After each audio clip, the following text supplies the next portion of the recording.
17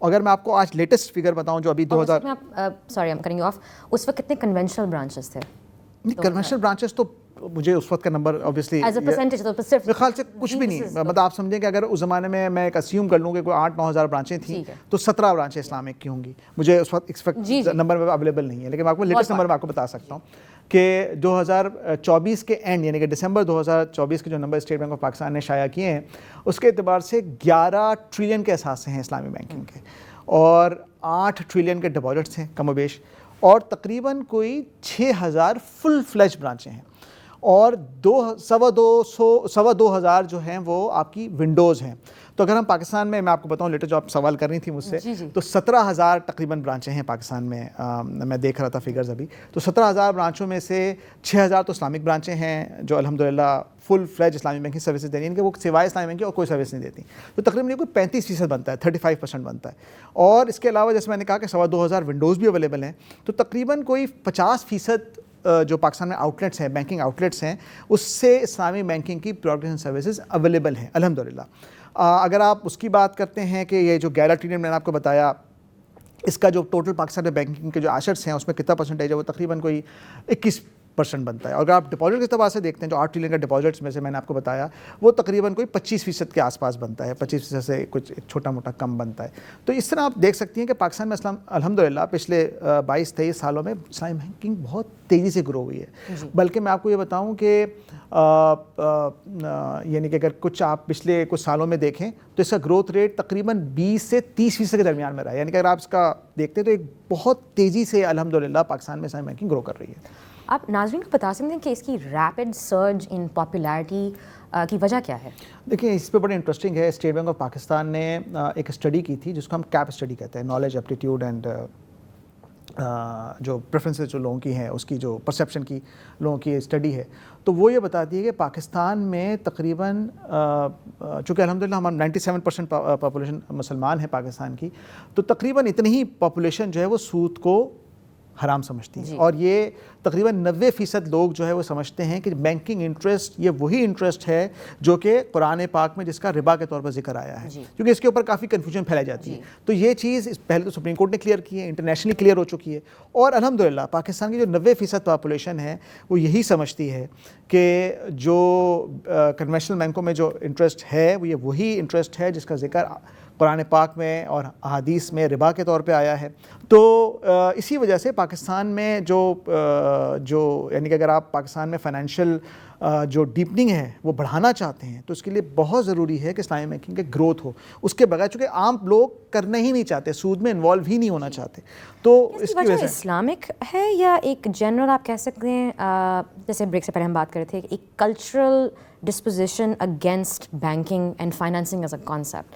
دیکھیں وہ ایک الگ بات ہے. میں وہ آپ بتاتا ہوں کہ اس میں دو چیزیں الگ الگ سائملٹینیسلی چل رہی ہیں. ایک uniquely south Asian Pakistani problem ہے, ایک اسلامک پرابلم ہے. دیکھیں ایک تو جو گروتھ کی وجہ یہی ہے اور جو بینکنگ سے لوگ دور بھاگتے ہیں اس کی ایک جو بڑی وجہ وہ تو ربا ہی ہے کہ لوگ کہتے ہیں کہ جی اس میں جانا ہی حرام ہے, ہماری تو آمدنی حرام ہو جائے گی. تو یہ تو جنرلی لوگوں کی جس کو میں کہتا ہوں نا کہ بینکنگ میں نہیں آنے کی وجہ ہے. اور ایک اور جو میں آپ سے بریک سے پہلے جو میں آپ سے بات کر رہا تھا وہ ایک مسکنسیپشن ہے جو آپ مجھ سے اس پر پوچھ رہی تھی کہ اسلامی بینکنگ میں سب سے بڑا جو آپ کو ابھی بھی کیا سمجھتے ہیں کہ مسکنسیپشن لوگوں میں کیا ہے. تو مسکنسیپشن سب سے بڑا جس کو وہ یہ ہے کہ جو جنرلی ہماری کلچرل جو پرابلم ہے وہ یہ ہے کہ ہم پیسے کمانے کو جو ہے وہ کوئی بہت اچھا کام نہیں سمجھتے. حالانکہ آپ صلی اللہ علیہ وسلم نے یہ کہا کہ اپنے بچوں کے لیے حلال رزق کمانا یہ فرض عین ہے. مطلب یہ کہ اسلام نے ہمارے ہاں اس پہ بڑا بات ہوتی ہے کہ صدقہ بڑا دیتے ہیں ہم لوگ, یہ بہت اچھی بات ہے, صدقہ دینا بہت اچھی بات ہے, لیکن جہاں صدقہ دینا بہت اچھی بات ہے, صدقہ لینا کوئی پسندیدہ عمل نہیں ہے. تو یعنی کہ حلال کمانے کی بہت زیادہ اہمیت ہے. آپ کوئی یہ کہہ رہے کہ میں تو بہت عبادتیں کروں گا لیکن میں حلال نہیں کماؤں گا یا اپنے بچوں کو کسی سے مانگنے کے لیے چھوڑ دوں گا, تو یہ بہت غلط بات ہے. اس کو سخت ناپسند کیا گیا, فرض عین قرار دیا گیا. تو ایک طرف تو یہ بات ہے کہ ہمارے ہاں نا اس چیز پہ اتنی توجہ نہیں ہے. دوسرا جو پرابلم ہے وہ یہ ہے کہ ہمارے ہاں یہ سمجھا جاتا ہے کہ زیادہ پیسہ کمانا کوئی بری بات ہے. حالانکہ اگر آپ حلال طریقے سے محنت کر بغیر کسی اور حق کو کسی کے مارے ہوئے, یعنی کہ آپ یہ کریں کہ آپ پیسہ کمانے کے چکر میں آپ نے جو ہے وہ حلال تو آپ کما رہے ہیں لیکن آپ کو نماز کا بھی وقت نہیں مل رہا, آپ کو جو ہے نا اپنے باقی جو حقوق ادا کرنے کا موقع نہیں مل رہا, فیملی کے لیے موقع نہیں مل رہا, تو یہ کوئی پسندیدہ عمل نہیں ہے. لیکن اگر آپ وہ سب کچھ کرتے ہوئے اگر آپ اپنی ایسی کیپیبلٹیز ڈیولپ کر سکتے ہیں, اگر آپ کوئی جیسے آج کل کے زمانے میں اگر آپ ایک اچھے انٹرپرینر ہیں یا آپ ایک ٹیکنالوجی سائٹ پہ جیسے اگر آپ ایک کوئی اچھے آپ کی کوئی اسکل ہے ایسی جس کی دنیا میں بڑی ڈیمانڈ ہے, جس کے اچھے پیسے ملتے ہیں, تو اگر آپ وہ ایکوائر کرتے ہیں اور اس کو یوز کرتے ہیں اپنے اچھے مناسب رقم کمانے کے لیے, اور اس رقم کو پھر آپ شرعی طریقے سے انویسٹ بھی کرتے ہیں اور اس پہ زکوٰۃ وغیرہ کے جو احکامات ہیں اس کو بھی پورا کرتے ہیں, تو یہ بہت اچھی بات ہے.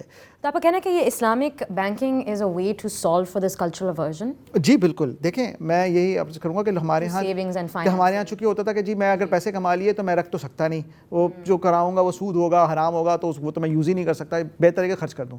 تو یہ اچھی چیز ہے کہ سیونگ کلچر کو بھی پروموٹ کرے گی. جب آپ میرے پاس اگر آپ اسلامی بینک میں پیسے رکھاتے ہیں اب تو آپ اگر جائیں اسلامی بینکنگ انڈسٹری آف پاکستان کی فیس بک پیج پہ آپ جائیں تو وہاں پہ تمام مکاتب فکر کے بڑے علماء کرام کا فتویٰ موجود ہے کہ آپ اسلامی بینکنگ میں پیسے رکھ کر اپنی سیونگ کو رکھ کر اس پہ آپ حلال نفع کما سکتے ہیں. اوبویسلی جو ہم ایک نظام میں اس وقت رہ رہے ہیں, دا وے اکانومیز ورک از دیٹ آپ فائنانسنگ لیتے ہیں so that you can create additional wealth.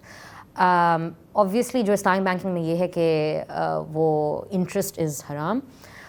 So then explain to me and explain to ناظرین کہ how does Islamic financing work؟ دیکھیں بڑا اچھا آپ نے سوال کیا. اس کے لیے میں آپ کو بتاؤں کہ میں آپ کو پھر چونکہ اوبیسلی ہم لوگ جو کچھ بھی ڈرائیو کر رہے ہوتے ہیں وہ قرآن حدیث سے ڈرائیو کر رہے ہوتے ہیں, تو اللہ تعالیٰ نے قرآن پاک میں بڑا ایک پرنسپل دے دیا آپ کو کہ اللہ تعالیٰ نے ربا کو حرام کر دیا, لیکن اس سے پہلے ایک اور چیز فرمائی کہ اللہ تعالیٰ نے تجارت کو حلال کر دیا, پھر کہا کہ ربا کو حرام کر دیا, یعنی کہ پہلے آپ کو آلٹرنیٹ دیا ہے اور پھر کہا کہ یہ نہیں کر سکتے. تو ٹرانزیکشن کو حلال کر دیا. اب ٹرانزیکشن کے دو براڈ کیٹیگریز ہیں. ایک کیٹیگری تو ہے آپ کی ٹریڈنگ, کہ آپ کوئی چیز خریدیں کوئی چیز بیچیں, وہ ٹریڈنگ ہے, اور دوسری ہے partnership, profit and loss sharing. تو یہ دو براڈ کیٹیگریز ہیں. تو اس میں جو اسلامی بینک کام کرتے ہیں یہ دونوں طریقوں سے کام کرتے ہیں. ہمارے پاس کسٹمر آتا ہے, جب وہ کسی کنونشن کے پاس جاتا ہے اسے کہتا ہے مجھے پیسہ چاہیے, لون چاہیے, قرض چاہیے. تو قرض جو ہے فرمایا کہ قرض پہ کسی قسم کا آپ اگر کچھ کمائیں تو وہ انٹرسٹ ہو جاتا ہے, وہ حرام ہے.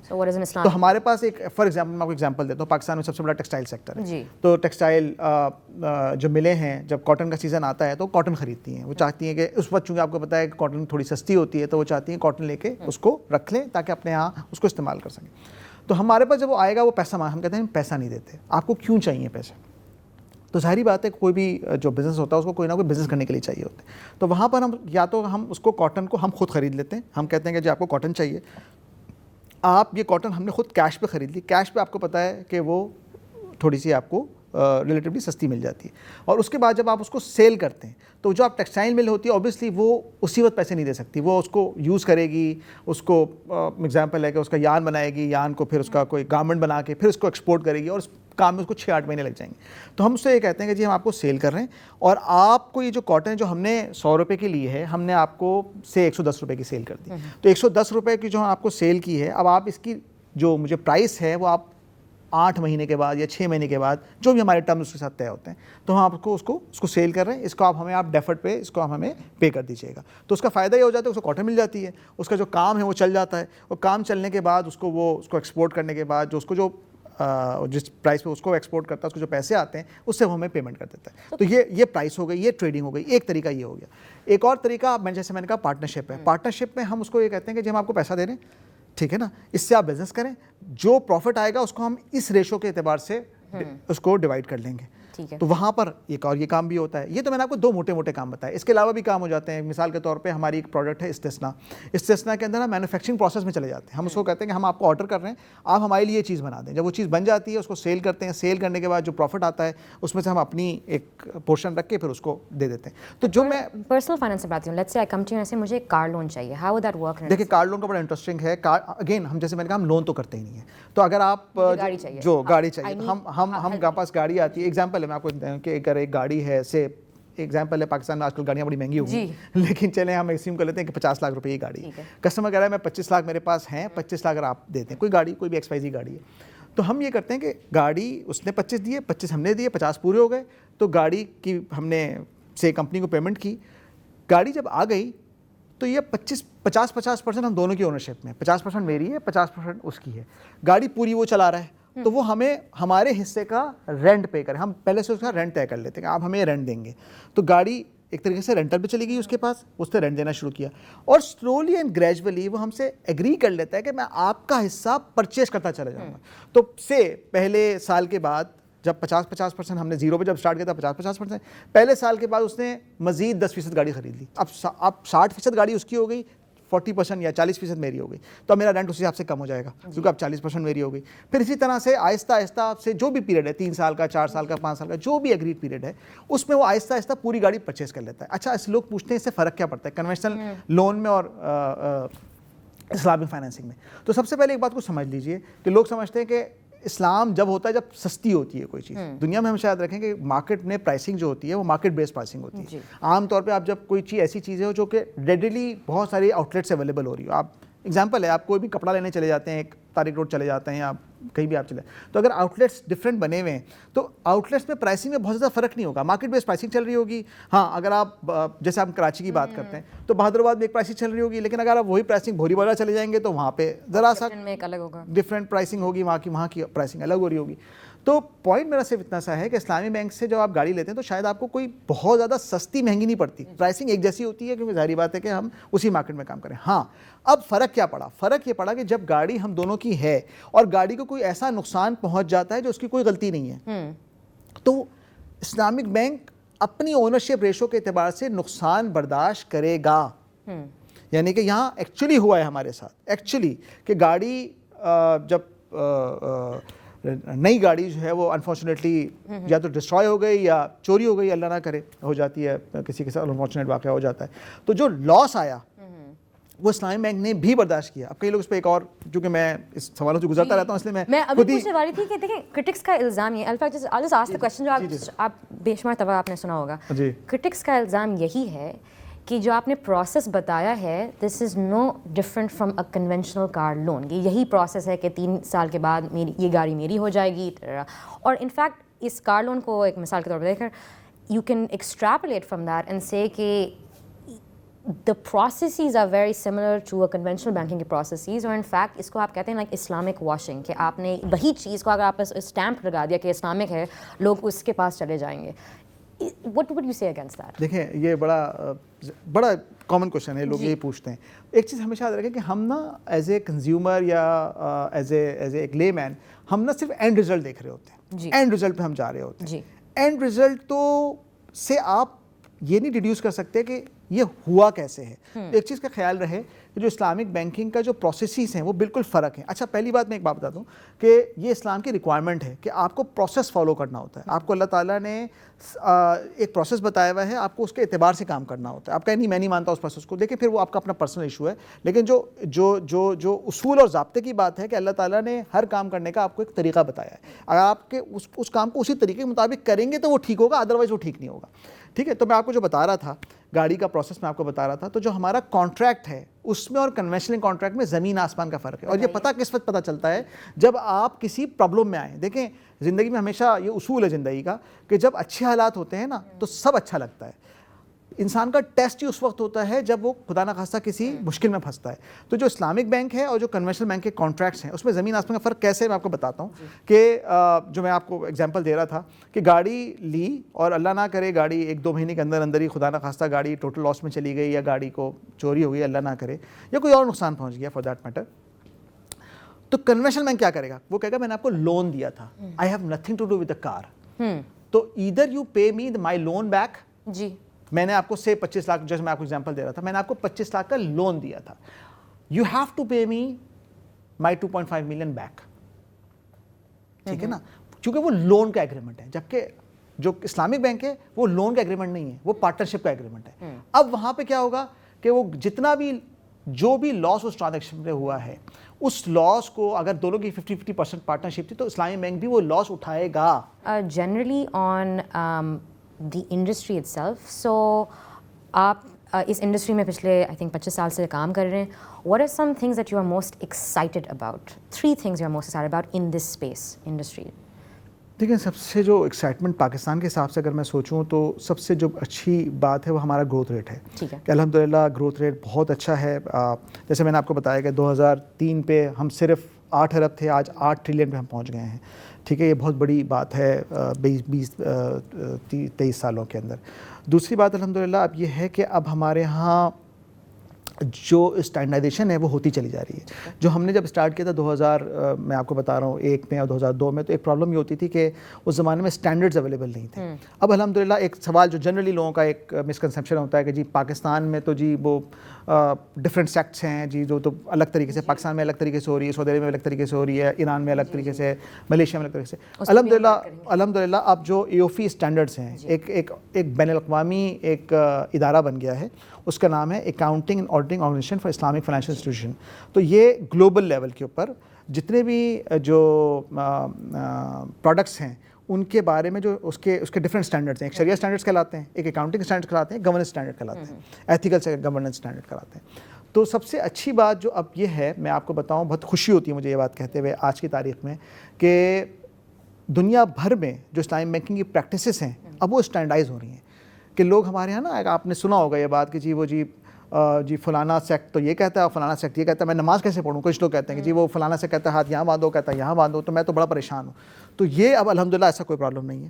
دنیا بھر میں اب ایوفی اسٹینڈرڈ کے اعتبار سے کام ہو رہا ہے. جس طریقے سے پاکستان میں ٹرانزیکشن انجام دی جا رہی ہے اسی طریقے سے ایران میں ہو رہی ہے, اسی طریقے سے سعودی عربیہ میں ہو رہی ہے, اگر وہ اسٹینڈرڈ کو فالو کر رہے ہیں. اگر وہ ادارہ وہاں پہ اسٹینڈرڈ کو فالو کر رہا ہے تو اس کے لیے اب وہ ٹرانزیکشن کرنا بہت آسان ہو گیا ہے. تو کراس بارڈر جو ہمارے ہاں بعض دفعہ مسائل ہوتے تھے تو اب وہ کافی حد تک کم ہونا شروع ہو گئے ہیں. ایک تو میں اس کے بارے میں بہت زیادہ مجھے خوشی ہے. تیسرا جو میں, اگر آپ نے مجھ سے 3 چیزوں کے بارے میں پوچھا, تو تیسرا میں کہوں گا کہ اب حکومتی سطح کے اوپر بھی اس کی ریکگنیشن آتی چلی جا رہی ہے. آپ کو پتہ ہوگا کہ ابھی 26ویں جب ترمیم ہوئی ہے, 26 امینڈمنٹ جب کانسٹیٹیوشن میں ہوئی ہے, تو اس کے اندر باقاعدہ یہ کلاز انہوں نے ڈالا ہے کہ 2028 تک اسلامی بینکنگ کو جو ہے وہ کنونشنل بینکنگ کو ختم کرنا ہے, اسلامی بینکنگ کو لے کر آنا ہے. اور اب اس کے اعتبار سے ہمارے ہاں اسٹیٹ بینک میں, SACP میں اور مختلف اداروں میں اس میں کام شروع ہو گیا ہے. اور کافی حد تک اب تو کام یوں سمجھیے کافی ایڈوانس اسٹیجز میں چلا گیا ہے کہ جہاں قوانین میں جو ترامیم ریکوائرڈ ہیں ہمارے ہاں اس پہ کام ہو رہا ہے کہ کہاں کہاں ترامیم ریکوائرڈ ہیں. پھر اس کے ساتھ ہی جو اب مارکیٹ ہے وہ ڈیولپ ہوتی چلی جا رہی ہے. اب لوگوں میں اویئرنیس جو ہے وہ بڑھتی چلی جا رہی ہے. تو جیسے میں آپ کو بتاؤں کہ میں خود بھی بڑا حیران ہوا کہ 2023 جب اینڈ ہوا تھا تو تقریباً کوئی اسلامک کی برانچیں تھیں 5000, اور آج 2024 کے اینڈ پہ 6000 برانچیں تھیں. ایک سال میں 6000 برانچیں. یہ 6000 ساری کی ساری نئی برانچیں نہیں ہیں. اس میں سے بہت بڑا میجر پورشن ہے, میرے پاس ابھی ایگزیکٹ نمبر نہیں ہے لیکن میرے خیال سے کوئی تقریباً کوئی 30 سے 40% کا وہ نمبر ہے جس میں ایک کنورٹڈ برانچ ہے, یعنی کہ جو برانچ پہلے کنونشنل تھی وہ اسلامک ہو گئی. تو دیکھیں جتنے بھی پاکستان میں بینکس ہیں they are all commercial institutions. تو ڈیمانڈ ہوگی تبھی تو وہ برانچ کنورٹ کریں گے. تو یہ چیز ہے کہ 1000 برانچوں کا اضافہ پاکستان جیسے ملک میں, جہاں پر اس دوران آپ کو پتہ ہے 2024 بڑا difficult year, economically difficult year تھا فار آل ہمارے ملک کے لیے. اللہ تعالیٰ کا شکر ہے کہ اب بہتر ہوتے چلے آ رہے ہیں, لیکن بہرحال اس دوران بھی 1000 برانچوں کا پاکستان میں اسلامی بینکنگ پہ آ جانا ایک بہت بڑی بات ہے. ابھی آپ نے بات کی تھی regarding standardization of Islamic banking, تو آپ بتا سکتے ہیں کہ جو پاکستان کا جو اسلامک بینکنگ سسٹم ہے وہ دوسرے ممالک سے کتنا ملتا جلتا ہے, اور in what ways does it differ from other country. اور اسپیسیفک میں 2 کنٹریز کے بارے میں بات کرنا چاہوں گی, اور آپ بات کر سکتے ہیں اس کے بارے میں. ایک سعودی عربیہ اور دوسرا ملیشیا, بیکاز ان کی جو ہسٹریز ہیں Islamic banking is much older than ours. Saudi Arabia کا کہتے ہیں گلف ہی انکلوڈ کر لیں. Their history of Islamic banking is a lot older than Pakistan. So how does our system differ from them and how is it similar? دیکھیں میں اس بارے میں اگر میں یہ کہوں کہ ہمارا جو نظام ہے وہ گلف سے بہت زیادہ ملتا جلتا ہے. اس کی وجہ جیسے میں نے کہا کہ جو ایوفی اسٹینڈرڈز ہیں وہ اس سے پہلے ایوفی اسٹینڈرڈز ابھی آئے ہیں. جی اس سے پہلے بھی جو ہمارا نظام تھا وہ گلف سے کافی زیادہ ملتا جلتا تھا, اور ایوفی اسٹینڈرڈ آنے کے بعد ان میں کافی اور بہتری آ گئی ہے. وہ کافی زیادہ اب ایک طریقے سے وہ ہے. ملیشیا جو ہے اس کی سب سے اچھی بات یہ تھی کہ وہ بہت پہلے اسٹارٹ ہوا تھا. تو آپ یوں سمجھ لیجئے کہ میں آپ کو بتاؤں کہ ایگزامپل ہے, میں آپ کو بتا رہا ہوں کہ جی ہم نے آپ کو یاد ہوگا PTCL کا نظام پہلے اینالاگ ہوا کرتا تھا, لیکن وہ پاکستان میں اس زمانے میں نظام بہت چھوٹا تھا, تو جب ڈیجیٹل آیا تو پاکستان بہت جلدی ڈیجیٹل پہ چلا گیا, جبکہ اس کے مقابلے میں یورپین کنٹریز جہاں اینالاگ پہلے سے تھا تو اس کو ان کو ٹائم لگا, انویسٹمنٹ لگی اس کو چینج کرتے کرتے. تو ملیشیا چونکہ ایک پہلے سے ایک نظام پہ گیا ہوا تھا تو اس کو اس واپس آتے ہوئے اس کے اوپر اسٹینڈرڈس پہ واپس آتے آتے تھوڑا سا ٹائم لگ رہا ہے. تو لیکن بہرحال وہ بھی اب کافی تیزی سے اس کو اپنا چینج پہ لے کر آ رہے ہیں, فی اسٹینڈرڈ کے اعتبار سے لے کر آ رہے ہیں. لیکن جیسے اگر آپ کے سوال کا اگر جو جواب وہ یہی ہے کہ ہم جو زیادہ ملتے ہوئے ہیں وہ گلف کے نظام سے ملتے جلتے ہیں. لیکن ملیشیا کی یہ ایک بہترین بات نہیں تھی کہ ان کا جو سکوک مارکیٹ ہے is also the most developed in terms of Islamic banking. جی میں نے عرض کیا نا کہ چونکہ وہ لوگ پہلے سے اسٹارٹ ہوتے ہیں وہاں کے مارکیٹ زیادہ ڈیولپڈ ہے. لیکن جہاں اسٹینڈرڈائزیشن کی آپ بات کرتے ہیں تو ظاہری بات ہے کہ جہاں پرانا نظام چل رہا ہوتا ہے اس کو تبدیل کرتے کرتے تھوڑا ٹائم لگتا ہے. لیکن وہ نظام کے مختلف یہ بات نہیں تھی کہ the reason why they differed is also because وہ جو اسکولز آف اسلامک جورسپروڈنس ہیں وہ الگ ہیں, وہ شافعی ہیں, ہم حنفی ہیں, obviously I mean پاکستان حنفی ہے and then the Gulf states often follow Hanbali. تو اس کی وجہ وہ نہیں تھی کہ ان ڈفرنٹ آپ اسٹینڈرڈائزیشن کیسے کر سکتے ہیں آن اسلامک بینکنگ جب اگر the way you approach Islam as a legal system is different. دیکھیں بالکل اس کا بھی پارٹ ہے, لیکن میں صرف یہ پارٹ نہیں ہے, میں یہ کہنا چاہتا ہوں صرف یہ پارٹ نہیں ہے. اس کی وجہ یہ تھی کہ جس زمانے میں نے اسٹارٹ کیا تھا اس زمانے میں اتنی پروڈکٹ ڈیولپ نہیں تھی. اس کے بعد ہوا یہ کہ جب ہم ارلی 2000s کے اندر آئے ہیں تو اس کے اندر ریسرچ اینڈ ڈیولپمنٹ کا کام بہت تیزی سے ہوا. پاکستان میں تو بہت زیادہ تیزی سے ہوا الحمدللہ. اگر میں یہ کہوں کہ اس وقت سب سے زیادہ پروڈکٹس پاکستان میں اویلیبل ہیں تو یہ غلط نہیں ہوگا. سب سے زیادہ الحمدللہ اس وقت جو پاکستان میں جو اسلامی بینکس جو پریکٹس کر رہے ہیں سب سے زیادہ پروڈکٹس یہاں اویلیبل ہیں. آپ ایک یونیک پروڈکٹ کے بارے میں ایک مثال دے دیں جو پاکستان میں کافی یونیک ہے. رننگ مشارکہ ہے. وہ بتائیں. رننگ مشارکہ جیسے میں نے کہا نا کہ شرکت کے اوپر بیس کرتی ہے. ہم رننگ مشارکہ اس سینس میں کرتے ہیں کہ ہم بزنس میں جا کے انویسٹ کرتے ہیں اور اس کے پروفٹ اینڈ لاس شیئرنگ میں پارٹنر بن جاتے ہیں. تو اس سے جو نفع آتا ہے, اگر کوئی نفع آتا ہے تو اس میں بھی شیئرنگ کرتے ہیں, اور خدا نخواستہ لاس آئے تو اس میں بھی شیئرنگ کرتے ہیں. تو یہ پاکستان میں سمجھتا ہوں اگر آپ اسٹیٹ بینک کے فگرز دیکھیں تو جو میں نے لاسٹ دیکھی تھی اگر مجھے صحیح یاد ہے 25 سے 30% کے درمیان میں یہ پروڈکشن اب پہنچ گئی ہے. تو ہم بڑے بڑے جو پاکستان میں کارپوریٹس ہیں, آپ نام لے لیں, جو بڑے بڑے کارپوریٹس پاکستان میں کام کر رہے ہیں وہ سب اس پہ اسلامی بینکوں کے ساتھ اس پہ کام کر رہے ہیں. تو میں سمجھتا ہوں کہ یہ بہت بڑی اچیومنٹ ہے ہماری. اسی طرح سے جو ہمارے ہاں اسٹیٹ بینک آف پاکستان ہے وہ بہت زیادہ پرو ایکٹیو رول ادا کر رہا ہے. اور میں آپ کو بتاؤں فیصل بینک, میں فیصل بینک سے وابستہ ہوں, تو فیصل بینک میں یہ پاکستان میں ایک کنونشنل بینک تھا جو کہ فل فلیج انٹو اسلامی بینک میں کنورٹ ہو گیا. یہ دنیا کی سب سے بڑی کنورژن اس کو جو ہے وہ قرار دیا جا رہا ہے کہ 200 برانچوں کا بینک دنیا میں کبھی بھی جو ہے نا وہ کنورٹ نہیں ہوا. اور ساتھ ہی اب فیصل بینک کی تقریباً کوئی 800 برانچیں ہیں, 800 سے بھی اوپر برانچیں ہیں. تو یہ کہنا چاہیے کہ اسٹیٹ بینک آف پاکستان کا اس میں بہت اہم رول ہے کہ اس کو فیسیلیٹیٹ کر رہا ہے کہ جس پاکستان میں جو کنورژن ہو رہی ہے اس کو فیسیلیٹیٹ کر رہا ہے. جیسے میں نے آپ کو ابھی بتایا کہ برانچیں بھی کنورٹ ہو رہی ہیں, بہت سارے بینکس اپنی برانچوں کو کنورٹ کر رہے ہیں, تو اس کو بھی اسٹیٹ بینک آف پاکستان بہت تیزی کے ساتھ سپورٹ بھی کر رہا ہے, اپنے لاس کو امینڈ بھی کر رہا ہے. اور اسٹیٹ بینک آف پاکستان کی اب جو بھی اسکیم آتی ہے اس کا اسلامک ورژن ضرور ساتھ میں آتا ہے. تو یہ بہت امپورٹنٹ ہے. آپ نے ایک بات کی تھی about rapid adoption and digitalization and Pakistan is ahead of the curve. So آپ کیا سمجھتے ہیں کہ جو نئی ڈیجیٹل ٹیکنالوجیز ہیں اس میں اسلامک بینکنگ کے ساتھ کیا تعلق ہے, and what are spheres of collaboration and how will that grow together? دیکھیے میرے خیال سے اس میں بہت زیادہ پوٹینشیل ہے کہ اس کا اسلامی بینکنگ کو بہت سپورٹ ملے گی. جیسے ہم پہلے بات کر رہے تھے, میرے خیال ہم نے پہلے سیگمنٹ میں ہم نے بات کی تھی کہ پاکستان میں جو پاپولیشن ہے اس کے بینک اکاؤنٹس بہت ہی کم ہیں. ہمارے ہاں انفارچونیٹلی جو میرے لاسٹ فگرز یاد ہیں وہ کہ 30-35% کے آس پاس ہم کہیں تھے. تو ڈیجیٹائزیشن کا جو سب سے بڑا فائدہ یہ ہے کہ آپ پبلک ایٹ لارج کو آپ ان کے گھر تک جا کے آپ ان کو کیٹر کر سکتے ہیں. تو اب پھر سب سے بڑی بات خواتین کے اکاؤنٹس نہیں ہیں ہمارے پاس. خواتین کی جو پارٹیسپیشن ہے وہ بہت کم ہے. اس کی وجہ ایک تو یہ ہے کہ خواتین کو پتہ ہی نہیں ہوتا, دوسرا وجہ یہ ہے کہ ہمارے انفارچونیٹلی جو شرعی احکامات ہیں, خواتین کے انہیریٹنس کے احکامات ہیں, اس کے اوپر عمل ہی نہیں ہوتا کہ خواتین کو حصہ ہی نہیں ملتا جو اللہ نے ان کا حصہ اس میں رکھا ہوا ہے. تو میں سمجھتا ہوں کہ ایک تو اس کی اویئرنیس کے ساتھ ساتھ اس کو اکاؤنٹ کھولنا آسان ہو جائے گا, اپنے موبائلس کے تھرو کھولنا آسان ہو جائے گا, آرڈر جو آپ کے ڈیجیٹل مینز ہیں اس کے تھرو آسان ہو جائے گا. تو اس کا سب سے بڑا فائدہ یہی ہوگا کہ لوگوں کی پارٹیسپیشن بڑھے گی. اور جیسے کہ میں نے کہا کہ لوگ اسلامک ہی طرف آنا چاہتے ہیں, وہ سود سے بچنا چاہتے ہیں, وہ ربا سے بچنا چاہتے ہیں. تو وہ ان کے جہاں جتنی ایزینس آئے گی ان کے لیے, جہاں ان کے لیے اس کے لیے آسانی ہوگی, اس کا ایک طرف یہ امپیکٹ آئے گا کہ عام جنرل پبلک کو اکاؤنٹ کھولنا آسان ہو جائے گا, فائنینشیل ٹرانزیکشن کرنا آسان ہو جائے گا. ابھی جیسے کہ آپ کو پتہ ہے کہ بینک جانا ایک پرابلم ہوتی ہے کہ لوگ کہتے ہیں مجھے بینک جانا پڑے گا, کہیں گاڑی میں بیٹھ کے کہیں پہنچنا پڑے گا, اس کے بجائے اگر میں موبائل پہ, جیسے میں اور آپ کر لیتے ہیں, آپ اکاؤنٹ میں ٹرانسفر کر لیتے ہیں, اسٹیٹ بینک آف پاکستان کی جو سروس ہے, راست کی جو سروس ہے, آپ کھٹاکھٹ اکاؤنٹ ٹرانسفر کر لیتے ہیں, بل پے کر دیتے ہیں, تو وہ ایک تو ایزی, جتنا زیادہ ایزی ہوگا لوگوں کے لیے اتنا آسان ہوتا چلا جائے گا, نمبر ایک بات.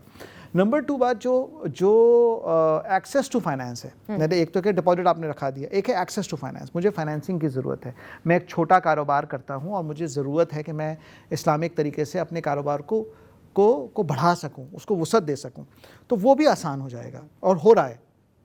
آپ نے شاید نام سنا ہوگا کہ ایک دو فنٹیکس یہاں پہ ہیں جو پیورلی اسلامک سروسز دے رہے ہیں کہ جی آپ کی جو ریٹیلر فائنینسنگ ہے, آپ کی جو سپلائر فائنینسنگ ہے, جو چھوٹے چھوٹے, میں اگزامپل دوں کہ ہمارے ہاں آپ کو پتہ ہے کہ ہم ماشاءاللہ 250 ملین کی آبادی ہے ہمارے پاس, تو ہمارے ہاں جو فاسٹ موونگ کنزیومر گڈس ہیں وہ ان کی کافی زیادہ کھپت ہے جی. تو یہ جو کھپت ہے اس کے جو یعنی کہ جو اس کی ریلیشن شپ ہے between the manufacturer, between the dealer, between the retailer, یہ جو پوری چین ہے اس کے اندر ہم فنٹیک کے تھرو بہت اچھی طریقے سے اسلامک فائنینسنگ کر سکتے ہیں اور جو اسلامک فائنینسنگ کے اصول ہیں اس کو فالو کر سکتے ہیں, تو یہ بہت امپورٹنٹ ہے. پھر اسی طرح سے ایک اور جو اس کا تیسرا پارٹ ہے وہ یہ ہے کہ کیلکولیشن کرنا آسان ہے. ابھی جو آپ پرانے زمانے میں اگر آپ کھاتے کر کے رکھیں تو بڑا مشکل تھا کہ آپ وہ اس کو نوٹ کریں کہ میں نے کتنے کا سامان خریدا, کتنا کیا کیا. اب وہ موبائلس پہ ایپس میں ہیں جس میں بہت آسان ہے کہ آپ نے کہا کہ میں نے آج اتنے کا سامان خریدا, اتنے کا بیچا, میرا اتنا نفع ہو گیا, تو اس کو میں شیئر کر سکتا ہوں, تو یہ کام بھی ہو سکتا ہے. تو یہ سمجھیے کہ میں سمجھتا ہوں کہ اگر اس کو افیکٹولی ہم یوز کریں تو ہم اس کے تھرو ایک پاکستان کی جو ہم اکنامک سچویشنز کو بہت بہتر کر سکتے ہیں, اور اسی طرح سے اسلامک فائنینسنگ کی جو ریچ ہے وہ بہت بہتر ہو سکتی ہے اس کے اوپر. So I want to reach back on a very important circular that came out in 2022, which is the State Bank of Pakistan saying کہ جو پورا جو نظام ہے shift over to Islamic by 2027-2028. How realistic is this goal? A. اور دوسری بات یہ ہے کہ what are the steps being taken to create this نظام؟ دیکھیں اس بارے میں میرا بڑا فرم بلیو ہے, where there is a will there is a way. ٹھیک ہے, یہ ہم بچپن میں پڑھتے آتے ہیں. تو اگر کوئی کام آپ کرنا چاہتے ہیں اور نیک نیتی سے کرنا چاہتے ہیں تو وہ ممکن ہے. ہاں یہ ہے کہ ہمیں ریئلسٹک ہونے کی ضرورت ہوتی ہے کہ جہاں ہمیں یعنی کہ جو ہمارے شریعہ اسکالرز ہیں جو اسلامی بینکنگ سے وابستہ ہیں, یہ کوئی یوں سمجھے کہ بہت ہی اعلیٰ تعلیم یافتہ MBAs بھی ہیں, ان کے پاس مفتی کی ڈگری بھی ہے پلس MBAs بھی ہیں, تو یہ سمجھتے ہیں, ایسا نہیں ہے کہ وہ نہیں پتہ.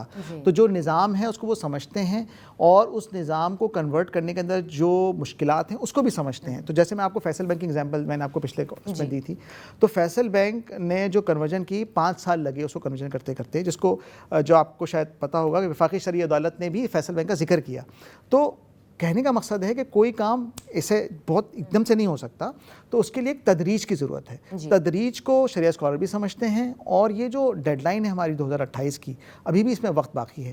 اور اچھی بات یہ ہے کہ فیصل بینک کی صورت میں ایک ماڈل موجود ہے, تو اس ماڈل کو فالو کیا جا سکتا ہے, اور ہم دیکھ سکتے ہیں کہ ہم جو کمرشل بینکنگ کی جو پروڈکٹس اینڈ سروسز ہیں جو الحمدللہ اب شریعہ کمپلائنٹ اویلیبل ہیں, اس کو ہم استعمال کریں, اور جو مسئلے مسائل رہ جائیں ٹھیک ہے نا, اس کو ہم گیون ٹائم فریم میں یا تو حل کرنے کی کوشش کریں, یا پھر ہم اس کے اوپر جب اگر خدا نخواستہ پھر بھی کچھ چیزیں بچ جاتی ہیں. میں آپ کو ایک بات بتا دوں بیچ میں سے کہ قرآن کی ایک آیت ہے, سورہ طلاق کی آیت نمبر 2 ہے غالباً, اس میں اللہ تعالیٰ فرماتا ہے جو اللہ سے ڈرے گا تو اللہ اس کے لیے راستہ خود بخود پیدا کر دے گا. تو یہ جو کام ہم کر رہے ہیں, ہم کیوں کر رہے ہیں, ہم کیوں ربا کو ختم کرنا چاہ رہے ہیں, صرف ایک ریزن ہے, وہی ریزن یہ کہ قرآن پاک کا حکم ہے, تو اس کا مطلب اللہ کے حکم کو فالو کرنا چاہ رہے ہیں. تو دیکھیں ہم بچپن سے یہ بات پڑھتے ہوئے آتے ہیں, ہمیں ہر کوئی روزانہ بتاتا ہے کہ اللہ تعالیٰ 70 ماؤں سے زیادہ محبت کرتا ہے. تو جو اللہ کے قریب آنا چاہتا ہے, آپ نے ایک مشہور حدیث قدسی سنی ہوگی کہ جو کوئی اللہ کی طرف 1 قدم چلتا ہے اللہ تعالیٰ اس کی طرف 10 قدم چلتا ہے, جو چل کے آتا ہے دوڑ کے آتا ہے, جو دوڑ کے آتا ہے لپک کے آتا ہے. تو اللہ تعالیٰ پہ ہمیں پہلی بات اپنے آپ کو درست کرنا پڑے گا, اپنی اس نیت کو درست کرنا پڑے گا, ہم یہ کام کرنا چاہتے ہیں. پھر اللہ تعالیٰ کی ذات پر توکل کرتے ہوئے ہمیں کام شروع کرنا پڑے گا, اور پھر جو کام ہو گیا وہ کر لیں گے, اور جو رہ جائے گا انشاءاللہ تعالیٰ ہم جائیں گے جو اتھارٹیز ہیں ان کے پاس جا کے ان کو بتائیں گے کہ یہ کام ہم نے اتنا کر لیا, یہ کام رہ گیا ہے اور اس کی وجہ یہ ہے, اور اس کے لیے ہمیں یہ مزید ٹائم فریم چاہیے, تو ہم اس کو دیکھ سکتے ہیں. ٹھیک ہے سر, آبویسلی جو آپ نے ابھی ایکسپلینیشن دیا ہوا ہے وہ ایک مسلمان ہونے کے ناطے ہے, لیکن آفن کرٹکس کہتے ہیں, میں یہ سوال پوچھوں گی آپ پلیز اس کا ایک جواب دے دیں کہ Pakistan does not live in a vacuum. we live in a world where there are many non-Muslims, and in fact some of the most famous non-Muslims are foreign institutions like the IMF